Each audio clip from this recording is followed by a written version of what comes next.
What's up, Rupert here from Grounded Permaculture, coming to you from the Numbamba Valley, where we're doing like a native revegetation privacy screen.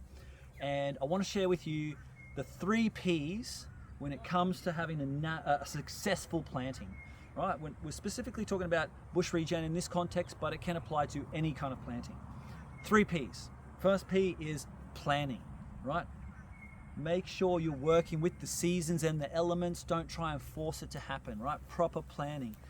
So in this instance, we've waited until springs come, it's warming up, things start to grow, but we've also waited for the rains, right? For the first rain to come, and we've, got our plants, we've got our mulch, and the other thing that we did, which is the second P, is the preparation, right? So we've timed things, planning with the elements and the seasons and the rain, and even today with a nice overcast day.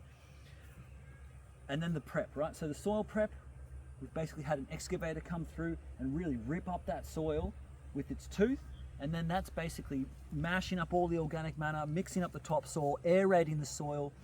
A lot of the grass and everything that gets buried just rots down, composts. It stimulates a lot of biological activity.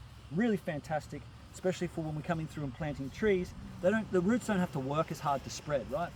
We've stimulated the soil. It's like a whole composting process going on. We've put down heaps of sugarcane mulch and then just let it sit. We've waited for more rain. This has basically been 2 weeks, and you can see this sugarcane mulch is already starting to break down. You can see all of the mold activity and bacterial activity. Under here, the soil's all, half this grass is dying. Some of it might come back, but it's not too bad.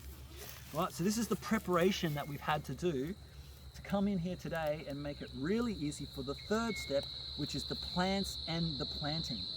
Right, so you want to make sure you've got good plant stock to start with. You also want to make sure you've got something local, native to the area, stuff that is good for the climate and is going to grow really good.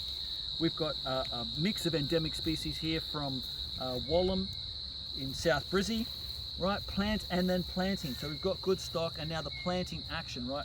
We're basically pulling back the mulch, finding the dirt. The dirt's already been ripped for us. We're using these forestry shovels, so we don't have to dig more than we need to, right? It's just straight in the ground. Give it a little workout. We're going as deep as we can.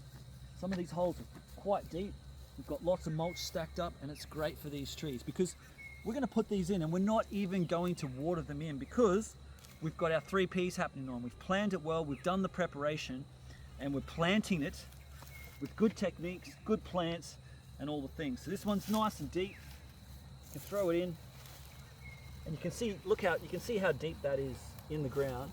Now when it comes to natives especially, you can't do this with fruit trees, but this is buried right up. And then we're punching that in, making sure it's packed in nice and tightly. The deeper, the better in some instances, especially for these natives. All of this soil and mulch and organic material and activity, it's all in there. These things are gonna pop. We've got a great mix of plants as well on that final plant and planting. There's a fly there, got it. Ha, the marsh flies. Is the mix of plants, right? And of course, big fan of the syntropic ag, this syntropic inspiration in this natural succession.